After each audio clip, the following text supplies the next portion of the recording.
Salut, ok. On continue sur notre cours en, en PHP. Euh, dans ce leçon, on va prendre les boucles, ok. Alors, je vous explique bref, en gros, qu'est-ce que c'est les boucles? Ils sont de, ils, Ils sont faits en gros, en général, ils sont faits pour boucler votre tableau de données. Supposons que vous avez votre données que vous avez appelé depuis votre API, euh, depuis un serveur, voilà, et puis vous avez votre données et en gros toutes ces données ils sont en général dans un tableau en gros. Et justement, et les boucles, en fait, ils sont là pour boucler votre donnée, puis vous pouvez faire ce que vous voulez, en gros. Et voilà, c'est tout simplement. Et pour voir des boucles, en gros, en fait, ils sont là pour nous simplifier la vie, en gros. Parce qu'il parce qu'il nous évite de, de, en fait, de se répéter. Parce que si on code sans les boucles, vous devez en fait écrire beaucoup de code en gros. Et c'est toujours les mêmes codes. Et ça, franchement, c'est pas bon du tout. Et c'est pour ça les boucles ils sont là pour notre logique, pour qu'on puisse écrire moins de lignes de code juste en mettant des boucles pour boucler sur toutes nos données. Et puis voilà, vous voyez, supposons on a 1000 données et on ne va pas écrire 1000 lignes. Voilà, en gros, il suffit juste qu'on passe ces données dans ce boucle-là et puis il nous boucle en un rien de temps, en gros. Et voilà, c'est ça qui est appréciable quand on travaille avec les boucles. Donc là, on va continuer sur les boucles du coup. Je vais mettre un commentaire juste pour me repérer. D'abord, on va prendre. J'ai déjà ouvert mon serveur PHP qui est là. Du coup, cette ligne-là, je le commande parce que on a déjà vu. Voilà. Voilà. Maintenant, je vous montre les boucles. Je vous montre le book qui est vraiment, en fait,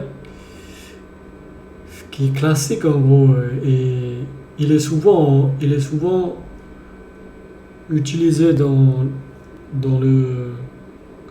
la programmation. Ce book en fait, il s'appelle for. C'est un for loop en gros. En anglais, book c'est loop en gros. Donc, la syntaxe est simple. Vous avez ce mot-clé for. Et puis, vous avez une paire voilà, de parenthèses.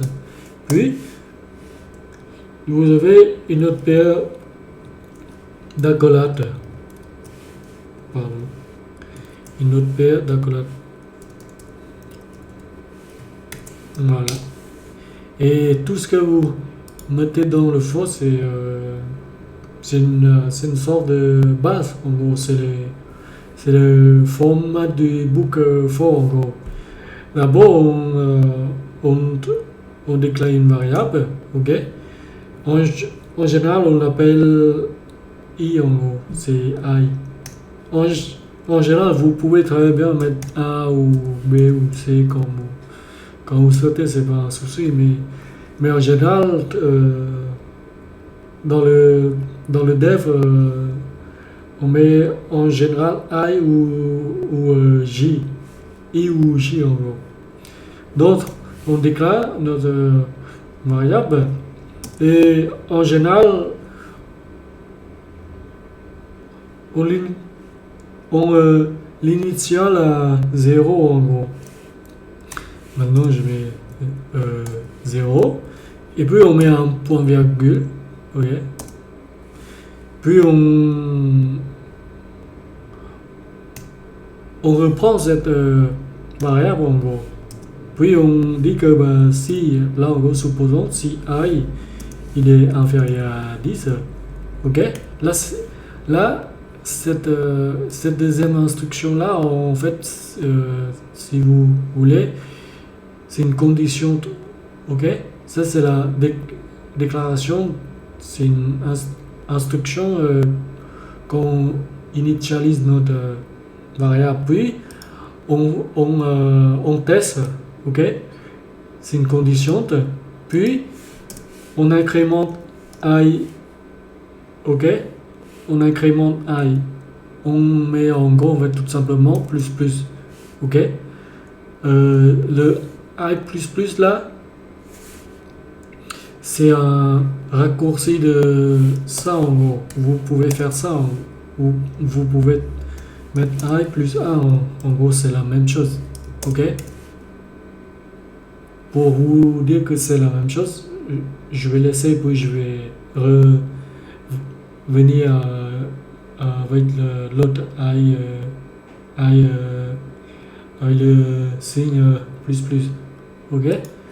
Maintenant je le laisse comme ça pour que vous voyez que ça marche, c'est pas un souci.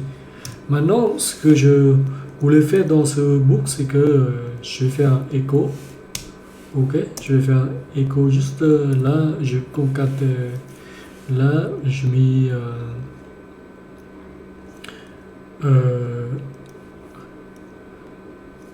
itération de I, ok, puis je concatène avec cette variable I, ok, voilà. Et le point important, la dernière instruction là, qui est là en gros, vous devez toujours incrémenter de 1 en gros pour que la condition, quand une fois il en reste, il va être en dernier, voilà en gros. Et il faut que la condition qui ne soit plus vraie en gros.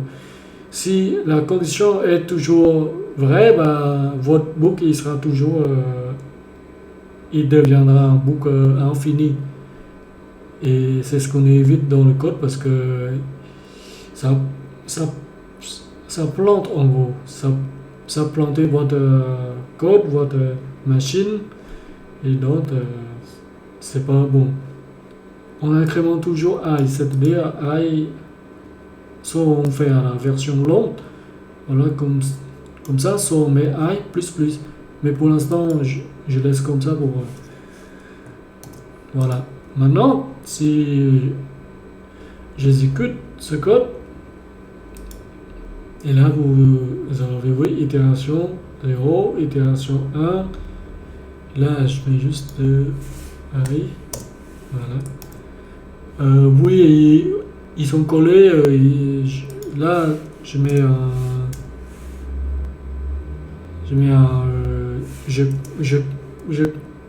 je concatène avec un BR, ok, avec la balise BR en HTML. Maintenant si j'actualise, et là vous voyez itération de I 0, 1, 2, 3, 4, 5, 6, 7, 8, 9. Et il s'arrête à 9, c'est parce que on a initialisé notre I à 0 et on le teste s'il est inférieur à 10. Là en haut, supposons si je mets i est égal à 1, ben là, en fait, il va juste à partir de 1 jusqu'à 9. Là où vous allez voir, vous voyez, 1 à 9.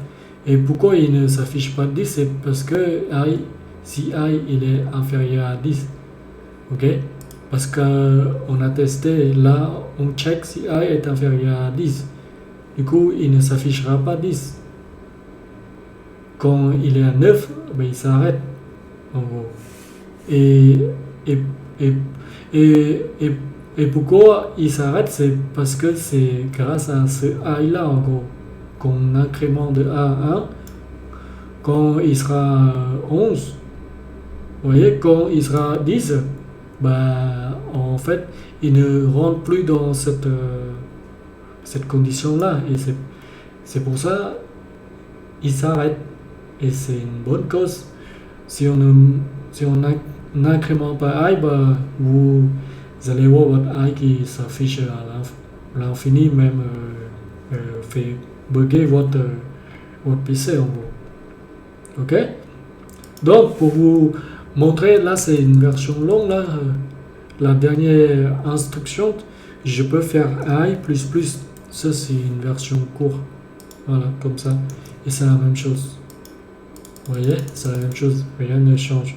Voilà, ça c'est la boucle for. Et pourquoi je dis, bah, vous voyez, on a besoin juste d'écrire juste une seule ligne dans cette boucle, après, il fait l'itération du nombre de fois qu'on souhaite. Là, supposons si je mets 100, ça va être beaucoup. Là, bah, vous voyez, il s'affiche jusqu'à en gros 24. Voilà, en gros 99. Si je veux qu'il s'affiche 100, ben, je mets supérieur ou égal à. Souvenez-vous de notre opération de comparaison ici. Voilà.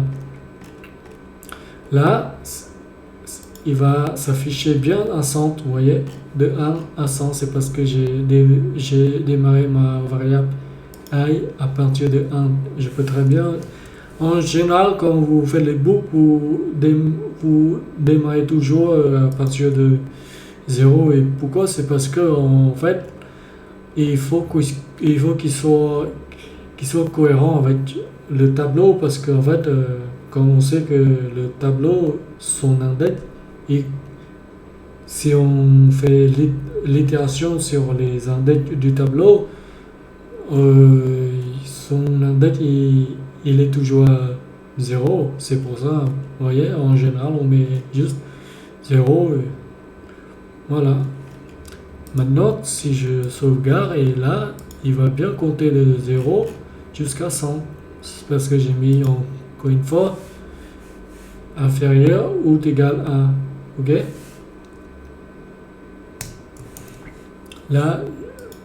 Là c'est voilà, c'est toujours 100.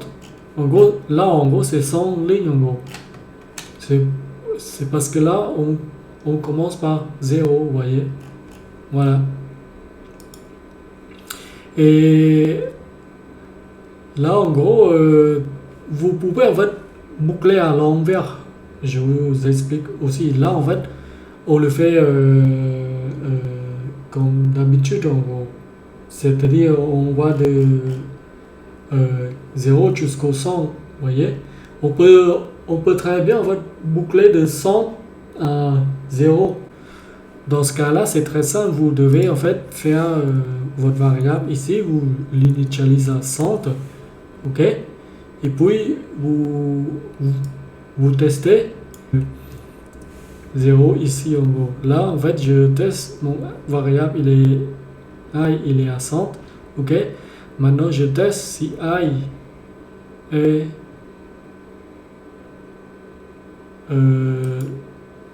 je vais dire supérieur à 0. Voilà, supérieur à 0. Dans ce cas, je fais i moins. Ok, voilà. Là c'est bon. Là. Oh là là, enfin. Maintenant, si je sauvegarde, voilà, vous voyez. Donc là, en gros, vous voyez, là, là il est de 199 jusqu'à là, on fait à l'envers en gros. On part de 100, vous voyez, on initialise notre variable i à 100, puis on décrémente, décrémenter, c'est-à-dire on le fait moins en gros. On retire 1 en gros, vous voyez, on le décrémente. Maintenant, on le décrémente de 1 à 1. Chaque itération, il décrémente de 1 à 1 et il va jusqu'à 1. Et pourquoi il va jusqu'à 1? Parce que là, je dis si i il est supérieur à 0, ok? Je peux très bien mettre un égal à 0. Là, c'est pas un souci. Là, je vois 0. Ok? C'est pas un problème. Voilà. Donc, voilà. Ça, c'est les boucles forts. Maintenant, je vais revenir parce que en fait, c'est rare qu'on fait des boucles à l'envers. Ok? D'après mon expérience, c'est rare que j'ai fait des boucles à l'envers. Donc, on va revenir. Enfin, je veux dire, on va revenir au classique. Là, je mets juste 10. Là, je fais plus. Ok? Maintenant, j'aurai que 10 lignes en gros. Voilà. Donc, ça, c'est les boucles forts. En gros, c'est classique.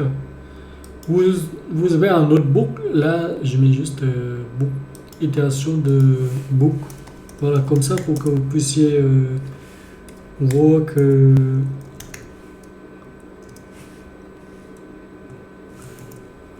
des différents boucles. Voilà, ça c'est itération de boucle for. Ok, voilà. Je mets 2 points. Voilà. Un espace. Voilà. Ça c'est les boucles for. Ok. Donc là, je vais vous montrer les boucles while loop. Ok. Alors while loop, boucle, je vais dire while. Ouais, voilà. Alors boucle while, c'est en fait c'est à peu près la même chose que ça en gros. Ok. Vous savez quoi, ce que je vais faire? Je vais juste en gros en fait copier ça et puis je vais changer quelques trucs, voilà en gros. Maintenant je le transforme en while, ok. Donc pour la boucle while, vous avez la mot-clé while, ok. Voilà, c'est très simple. Mais par contre ça, le while loop il ne supporte pas les 3 instructions de la même ligne, ok. Pas en gros comme le for, on met tout dans une même ligne en gros, vous voyez, dans la parenthèse.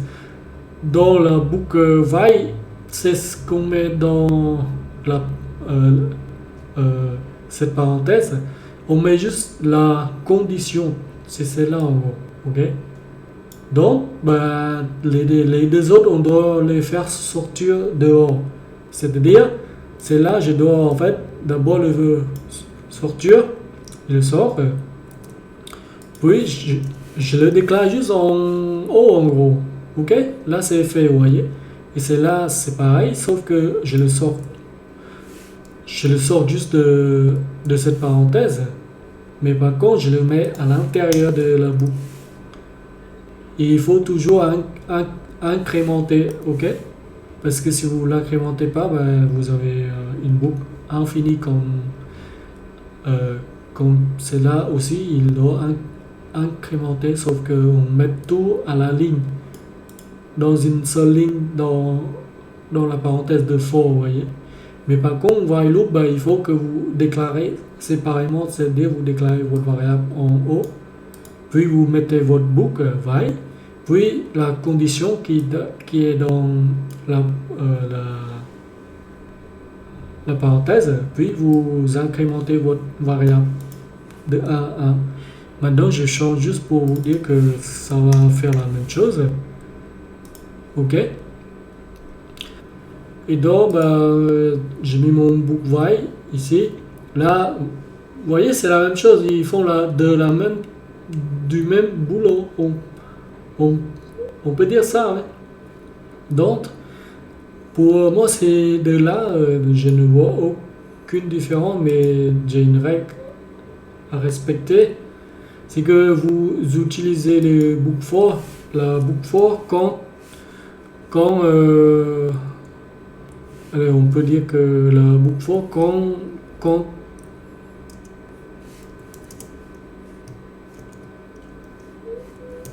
on sait ouais, le nombre d'itérations. Ok, quand on sait le nombre d'itérations. Et par contre, quand on ne sait pas le nombre d'itérations, c'est-à-dire si vous avez votre donnée et que vous ne savez pas, genre, vous ne savez pas en gros combien d'itérations que vous allez faire dans votre book, il faut que vous utilisez while. Ok. Là, on sait, là, en gros, on sait le nombre d'itérations parce qu'on met nous-mêmes, vous voyez, 10. Et que là, on peut très bien, en fait, là, supposons, là, je vous montre en même temps, on peut boucler notre tableau de données, là en haut, voilà, là en haut, en fait, par exemple, je veux boucler dans ce tableau people, c'est très simple, je mets juste people, je le copie et ça ressemble à JS, sauf que en fait dans PHP il n'y a pas la propriété len. En PHP il y a une fonction qui s'appelle count. Bon, en gros count c'est une fonction qui compte le nombre d'éléments dans ce tableau people. Ok. Maintenant, ce que je peux vérifier, là, je teste si si ma variable i qui est égale à 0, il est inférieur à le nombre de longueurs dans ce tableau, j'affiche. Maintenant, je peux très bien itération de book y i et je peux très bien afficher le nom des genres en gros. Là, en gros, ce que je veux faire, c'est que je mets dans people et comme I c'est is. Là on sait très bien que I là il sert comme l'index en gros, vous voyez. Donc ce que je peux faire c'est je rajoute juste une paire là, enfin j'englobe avec une espèce de crochet, vous voyez là, voilà. Maintenant tout ce qu'il fait, c'est qu'il va boucler dans ce tableau, puis il affiche 1 à 1 par son index, comme on sait déjà en fait accéder à l'index depuis la leçon qu'on avait vue sur les variables, vous voyez. Donc là, tout ce qu'on met, on met juste l'index de tous ces éléments là. Donc à chaque itération, il va regarder l'index et puis il va loguer toutes ces personnes là en gros. Là si je sauvegarde, vous allez voir, il va loguer le nom, vous voyez là. Là je peux très bien mettre un prénom, ok. Voilà, là si je sauvegarde, voilà, itération de book y, prénom James, John, Jean, Bella. Et c'est la même chose ici. Vous pouvez mettre ça là. Ici, là, vous faites comme ça, puis vous le mettez ici. Et puis vous faites la même chose et vous faites ce que vous voulez dans votre logique là qui est là. Ok, donc la book for et le book why c'est la même chose. Ok, sauf que la book why on l'utilise quand on ne sait pas le nombre d'itérations. Là, en gros, là c'est un exemple. Là. C'est un exemple qu'on ne sait pas en fait de combien de personnes qui sont dans ce tableau. Vous voyez, parce qu'on ne sait pas. Il peut y avoir beaucoup plus que ça. Vous voyez, là en gros pour l'instant c'est juste un exemple. Supposons que vous récupérez des données d'un tableau des gens et que vous ne savez pas en fait combien de personnes. C'est-à-dire, on peut dire l'utilisateur qui est inscrit sur votre site. En gros, voilà, en gros, en fait, par exemple. Et puis vous ne savez pas combien de personnes, ben, vous pouvez utiliser cette boucle-là. Ok. Mais bon, ça c'est juste une règle à respecter. Mais vous pouvez très bien utiliser le book for. Ça pose pas de souci. Mais en général, c'est ce qu'il dit. Ben, quand on ne sait pas le nombre d'itérations qu'on veut faire, ben, il faut qu'on utilise why. Sinon, on utilise for parce qu'on sait. Ok? Donc voilà. Ça c'est le book why. Maintenant, vous avez une autre book qui ressemble à un book why. C'est une book do why. Voilà. Do why. Ok? La book do why, on peut dire c'est une sorte d'extension de la book why en gros.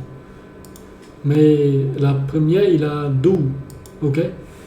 Et comme son nom l'indique, do, la book do why, le différent entre la book why et la book do why, c'est que do why, c'est que quoi qu'il arrive, il exécute votre code, même si la condition n'est pas satisfaite. Ok? Et ici, le tout court why, il doit respecter votre test, la condition. Ok? Si il n'est pas satisfait, ben, il ne fait rien. Mais par contre, le do while, il s'en fout. La première, on peut dire la première exécution, c'est qu'il doit exécuter. Comme il a dit, do.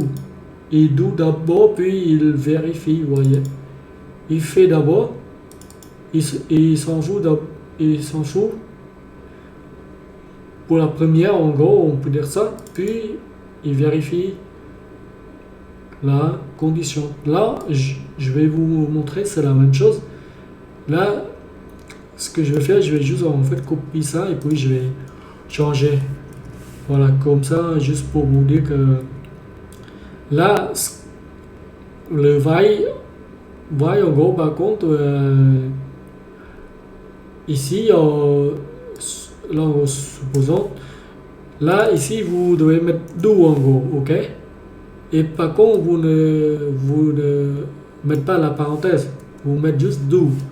Et puis, vous avez votre do en gros, votre logique do. Et puis, vous avez le mot-clé why qui est là. Et c'est ici en gros, on met notre condition. Donc, c'est la même chose. Là, je vais faire ça. Ok. Et voilà, je fais ça.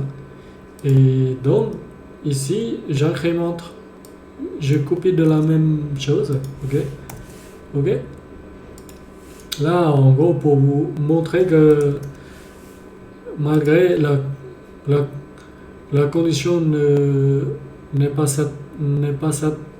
satisfaite, il va quand même faire un écho dans ce do while loop. Là, en gros, je peux mettre juste un texte que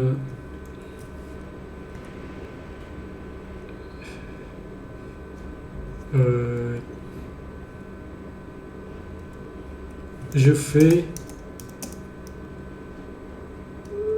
l'exécution, on peut dire. Enfin, je veux dire, j'exécute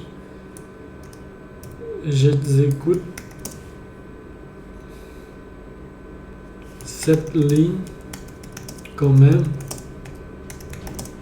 malgré la condition n'est pas satisfaite.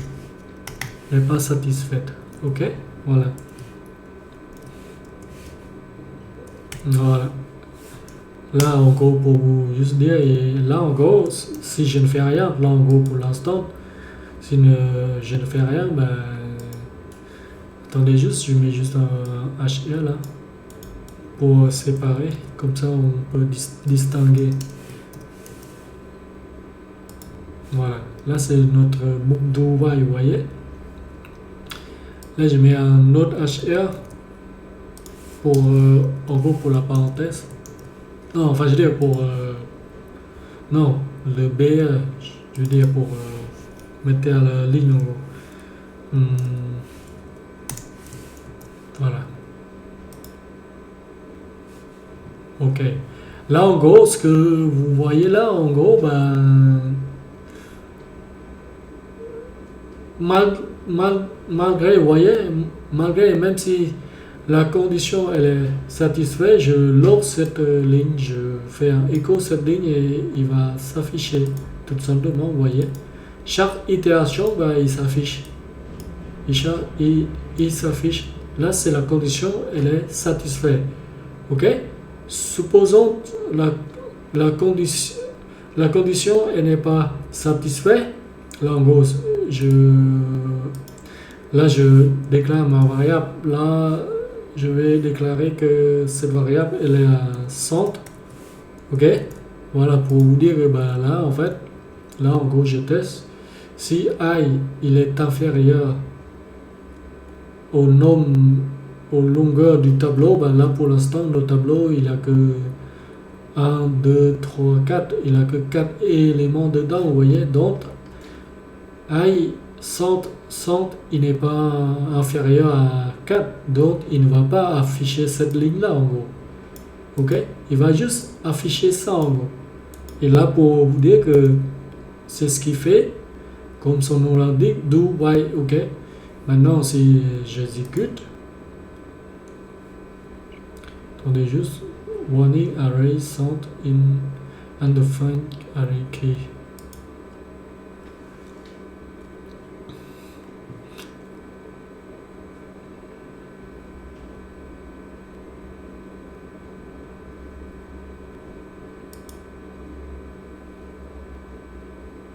Ah oui, oui, ça c'est normal, c'est parce que comme là en gros, comme il ne rentre pas dans cette condition, ok, et que j'incrémente I, ben, donc il est undefined, ok, ça c'est normal. Là, en gros, donc pour vous dire que, vous voyez là, la condition elle n'est pas satisfaite parce que 100 il n'est pas inférieur à 4. Donc il ne rentre pas dans cette boucle. Mais par contre, il le fait quand même, cette première ligne. Ok? Il le fait quand même.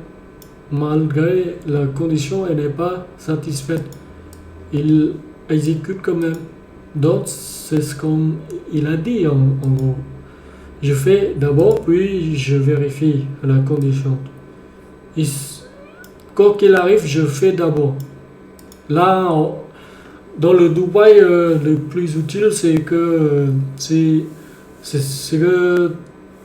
jamais vous voulez afficher un tel donné malgré votre test et que vous voulez afficher un texte ou un truc comme ça, ben, il est utile en gros, le Dubaï.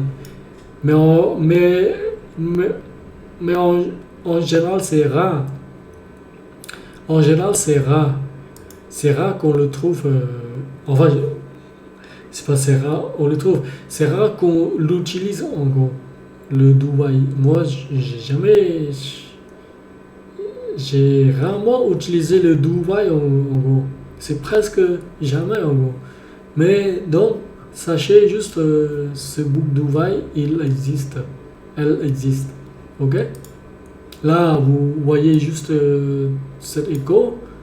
Vous voyez là, itération, vous voyez juste ça, mais vous ne voyez pas euh, le prénom de cette personne. C'est parce que I il est à 100 et que comme il ne veut pas en fait, parce que là en fait il ne l'affiche pas, c'est parce que il n'y a pas cette personne qui est à cette date là en gros.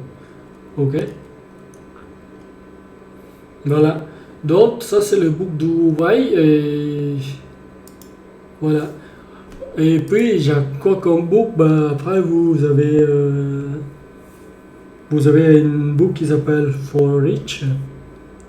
Ça aussi c'est on peut aussi en fait boucler sur le tableau. Ok.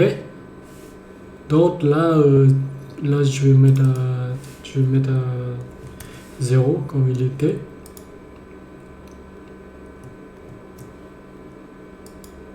Voilà. Vous voyez? Voilà. Donc là on a vu ça.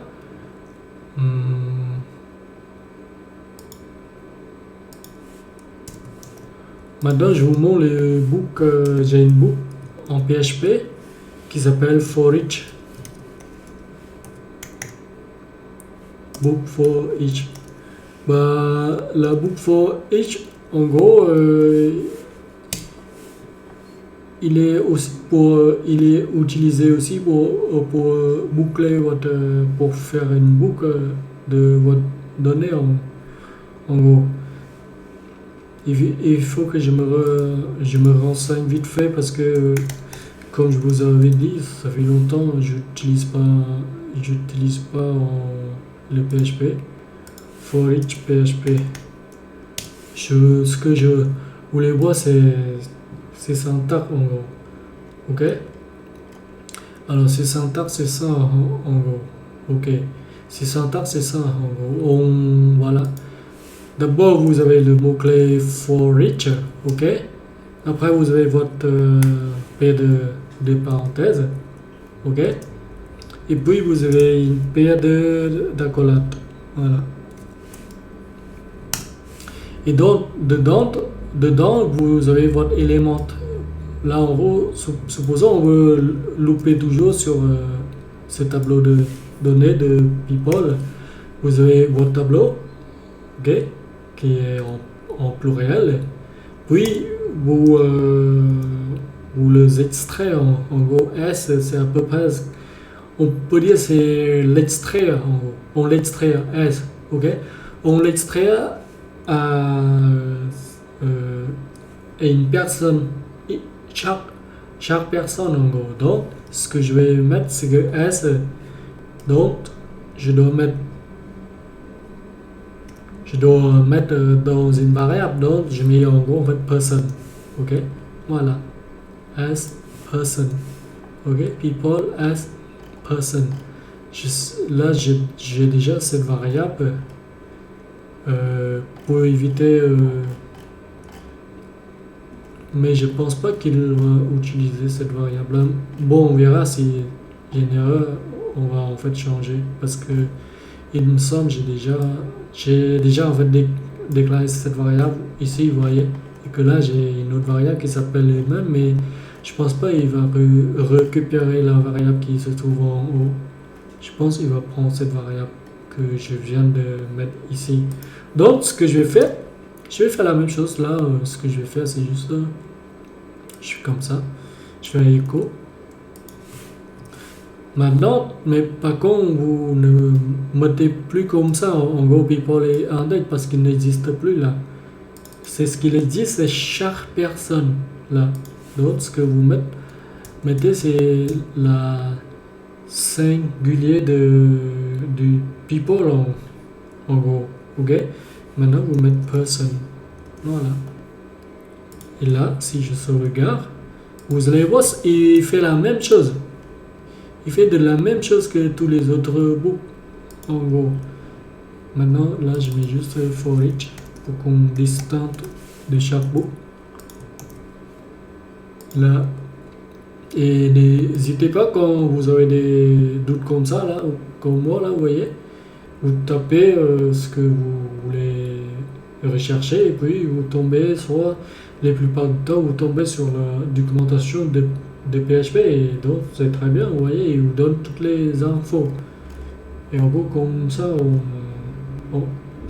c'est comme ça on apprend en gros. Ok. Donc voilà. Là, si je sauvegarde, vous allez voir, vous voyez là, for each. Là, il faut que je mette un HR, une séparateur. Voilà. Donc, ça, c'est la itération de book for each. Ok? Alors, for each, j'ai bien écrit for each. For each. En français, c'est pour chaque. For each. Ok? Voilà. Donc, alors, qu'est-ce que. Pour les books, je pense que je vous ai montré parce qu'en fait, en PHP, c'est pas pareil qu'en JavaScript parce qu'en JavaScript, il a des fonctions il a des méthodes qui a ses propres méthodes lui-même en gros en JS. Là en gros pour ceux qui codent en JS, ils devaient savoir qu'il y a le map, il y a le for each, il y a le filter, il y a les find, vous voyez, il y a toutes sortes de méthodes JS utiles. Et en PHP, je pense que pour le moment, vous avez tout ça en gros.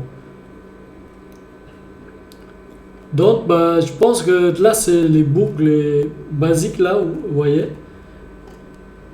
Et en général, quand vous travaillez avec d'objets, on préférait cette boucle-là parce qu'il est simple, vous voyez. Il est plus simple que les autres parce que il suffit juste qu'on a notre variable, puis on se prend pour une personne de donnée, vous voyez. Et puis, c'est tout, on fait ce qu'on veut dans notre boucle. Et que toutes ces boucles-là, il faut déclarer une variable, puis on incrémente. Il y a des fois, on a oublié d'incrémenter, et boum, et ça a planté notre application. Okay? Et que là, non, on n'a pas besoin d'incrémenter. Il boucle jusqu'à la fin de votre tableau, en gros. Okay? Donc, je pense que c'est bon pour ces leçons. C'est bon pour les bouts. Pour la prochaine leçon, alors qu'est-ce que je vais montrer à part les bouts? On a vu les conditions, les bouts. Qu'est-ce qu'on peut avoir comme basique? On peut dire ça.